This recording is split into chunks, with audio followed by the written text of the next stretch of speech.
Okay, so we're trying to read input this time from a graphical user interface rather than command line. The problem with system.in is it has a minimal set of features. It's not really that great. It's hard to tell when you're supposed to type stuff in. The cursor looks bad. And you can only read 1 byte at a time, which is really limiting. So what you have to do is use the scanner class. So in Java 5, we're using Java 8. And in Java 5, the scanner class was added to read keyboard input into using a convenient manner. So we can read in doubles and ints and strings and stuff. And we've been using the scanner since the beginning of the class, right? Typical, we have a scanner, we call it something. In this case, we're calling it in. And we're calling the constructor of the scanner, and we pass in system.in. And then you say enter a quantity, and then the user will type something, and then you get that, convert it to an int, and store it into the quantity. That's been our pattern since the beginning of class. But now we're going to do a new pattern. So instead of calling next double reads a double and next line reads to the end of the line, that's kind of handy if you want to read in a whole sentence. You just say next line. If you just want to read one word until it hits white space, well, what's white space? Well, white space are things like a space, or a tab, or a new line, or a line feed. Those are all considered white space. And so it'll read up a word, it reads the next word, so you can read the input 1 word at a time if you'd like. So in our cash register simulator, we're using the scanner to ask all these things. So enter a price, and then we read the next double, and we record that purchase, and then we enter the dollars and the quarters and the dimes. This is the code that you need to change in your cash register class. This is one of our assignments, but luckily this driving code is in the book, and I wonder if the register's in the book. I don't see the register yet, but this is the output you should see. If you typed in this output into that program, you should get $3.05 back as change. So one self-check question is, why can't input be read directly from system.in? And the answer is the class only has a method to read a single byte. It can only read really 1 character at a time. It'd be really tedious to form characters, strings, and numbers from those bytes. It's just not high level enough to give you what you need if you're writing an application or something. It's too low level. If you're reading a byte at a time from an Arduino, like this thing, we're doing that all the time, and we read bytes at a time. And that maybe this would be appropriate, but apart from bit twiddling on one of these microcontrollers, it would seem really tedious to get your input that way. Suppose in is a scanner object and reads from system.in, and your program says string name equals in.next. What is the value of name if the user enters John Q public?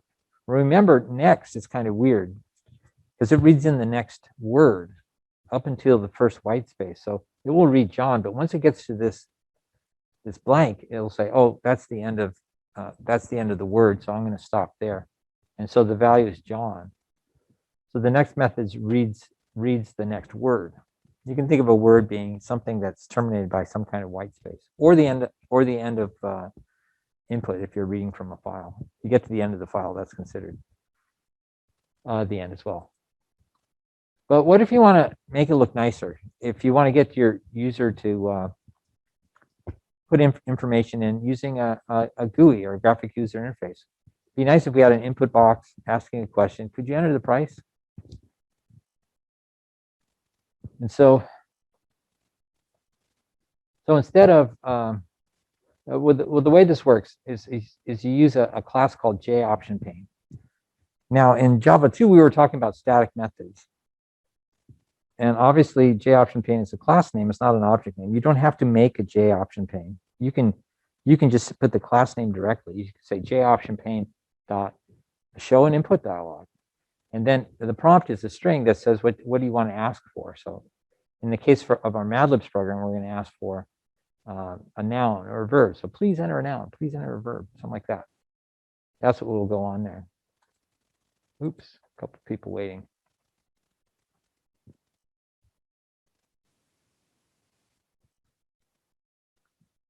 about that, guys. I didn't see you out there. I am recording, so I'll get this recording out there. So the first part that you missed, you can be able to watch it a little bit later. It says convert strings to numbers if necessary. So say you get an input, maybe the input is numeric, and you want to put that into the count. How many times do you want to do certain, you ask the user, how many times do you want to do this thing? They put in the letter 3, not the number 3, the letter 3, the symbol 3, and we have to change that symbol 3 into the actual number 3 in binary.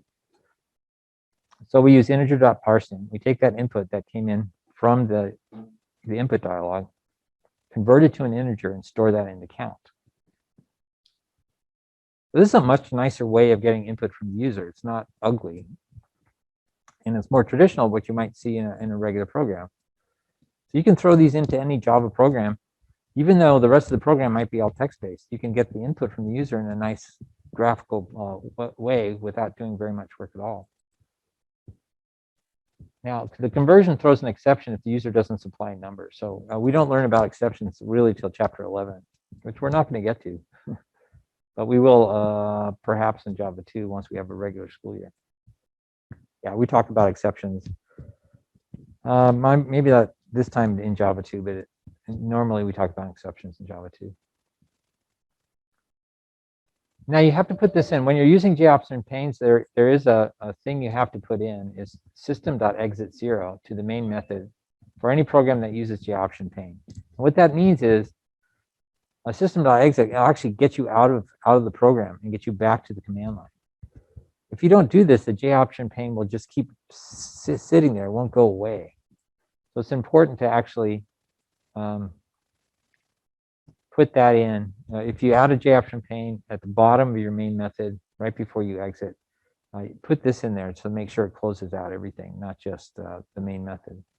JOPS pane starts another thread, it's called, and you want to close that thread down as well. And that's the end of the chapter. Wow, the last slide. Thought there was going to be more, but there isn't. So in the Mad Libs program, what it's asking you to do, hopefully, is to use JOPS panes to get the input from the user. But again, that's all clearly described in the video. So we're going to rely on the video for the coding parts. I'm not going to rehash that here. Maybe I'll just show you one JOPS pane being assembled so you can see what it looks like. So I'm just going to start a new replit. I'm going to show you what it looks like. Like we'll get a start on the Mad Libs program, let's say. So I'm going to create a new one. It should ask me, taking its time today. Try one more time. Yeah. So give my replit a name. My language I have to choose Java. And then well-informed high-level mention. That's not a very good name. We'll call it Mad Libs. And we'll create it.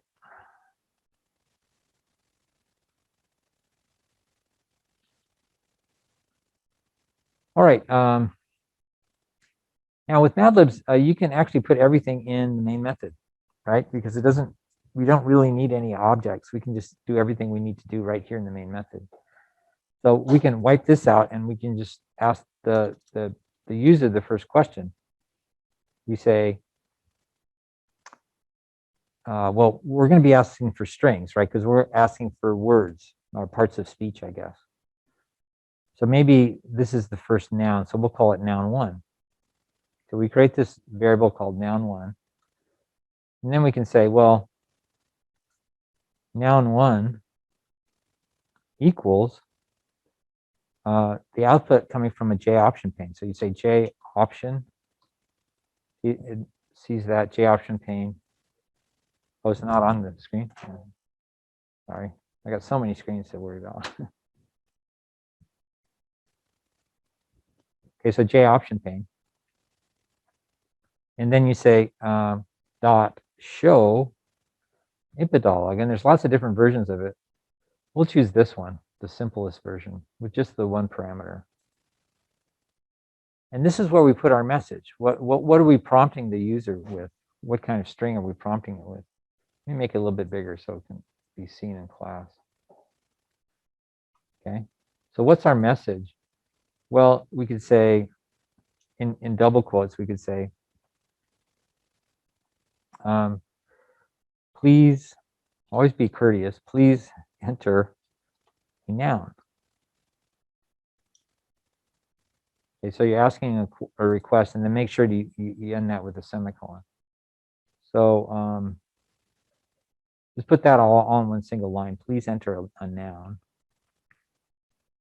And it will bring up a window and say, okay, I'll get that noun from the user, and then we'll use that as noun one.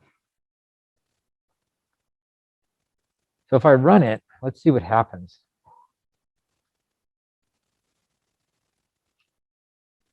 See that? It brings up a little box that says, please enter a noun.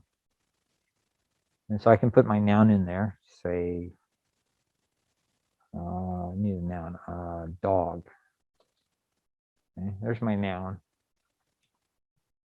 And that gets stored into the noun variable. Now we haven't used noun one yet. Say later on when we build our story,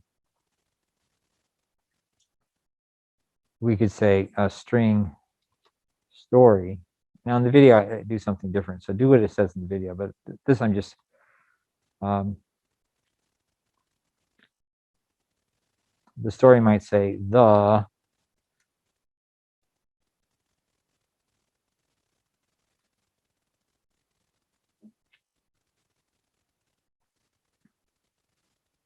and then you would concatenate on what they typed in for the noun.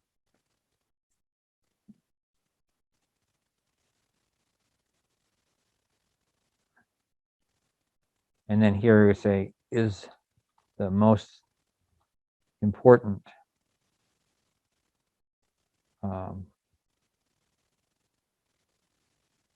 thing at the White House, let's say. My sister used to work at the White House.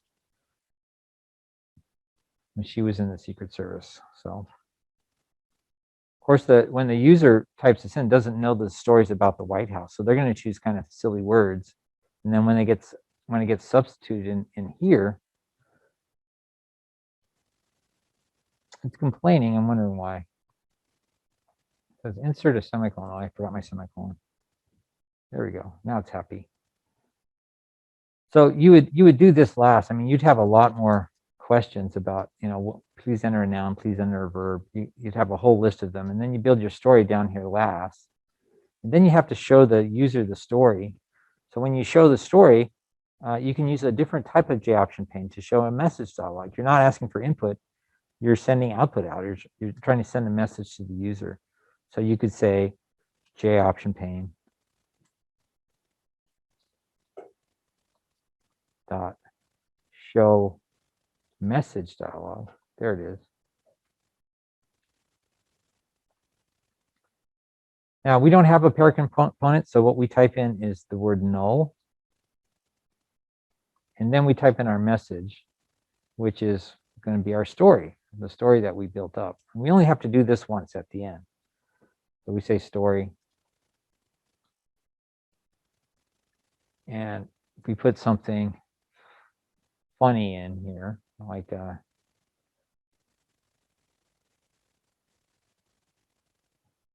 course, the user doesn't know the story, so the user says something like Jello, right? Or actually, up here you say Jello. Say okay, and it says the Jello is the most important thing in the White House. I forgot to put my little space here, so you got to remember to do that. But the Jello is the most important thing at the White House. And then the next time you run it, a different person maybe will try it out. Maybe instead of your folks, maybe your brother or sister, have them give it a try. And they say something like a frog.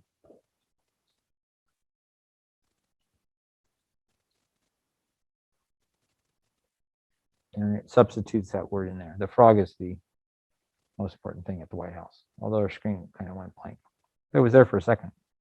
So that's basically what we're doing, is we're just going to do a series of these J option panes, storing them into variables, and then at the bottom, build the string up between the story part and then the variables that the user supplies. So those would be the blanks in your Mad Lib. Once you have the story all built up, then you can show the message dialog showing the whole story. Let me stop this and run it again. Not sure. Yeah. Yeah, because we did this, right? We did this in which class did we do this in? Game Design 1. Yeah, did we use Mad Libs? Because I was really okay. Yeah, so it's similar to that. Is it any different? I think we relied only on the command line. I don't know if we used J option things. Okay, so one of the things that said in the slides that we need to put this in at the bottom of our main method, and that was a system.exit with a status of 0. Maybe that's the issue. When you get caught in a loop like this on Nav or in Replit, maybe hit F5 to refresh the page. And then we'll run it again and see if we can get the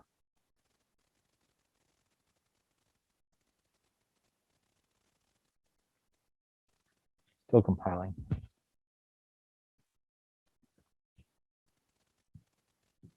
But Tatiana, you're not seeing show message dialog, really. Yeah, well, sometimes it doesn't list them. The listing thing is intermittent. I would still type it in, even though it's not in the list. It should still work. Make sure you have this import at the top. Now, when I used the J option pane, it added that to the top. But if yours isn't there, then maybe it has trouble seeing it. Boy, it's really dogging it. There it is. Enter a noun, we'll say, I can't think of anything silly, so I'll say sponge for some reason. The sponge is the most important thing at the White House. Okay. And now it exits. When I say okay, then the program stops and everybody's happy. So that's just generally the structure, but it goes over this in detail in the video. So to watch the video, you should be able to get this done. Yeah, so as long as you have that input there, and then this should work, but we'll have to try. Any questions on string concatenation or Mad Libs?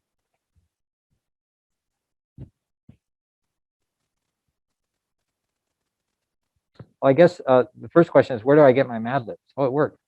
That's good. Thanks, Tatiana. We'll go out to the Mad Libs website and find a Mad Lib.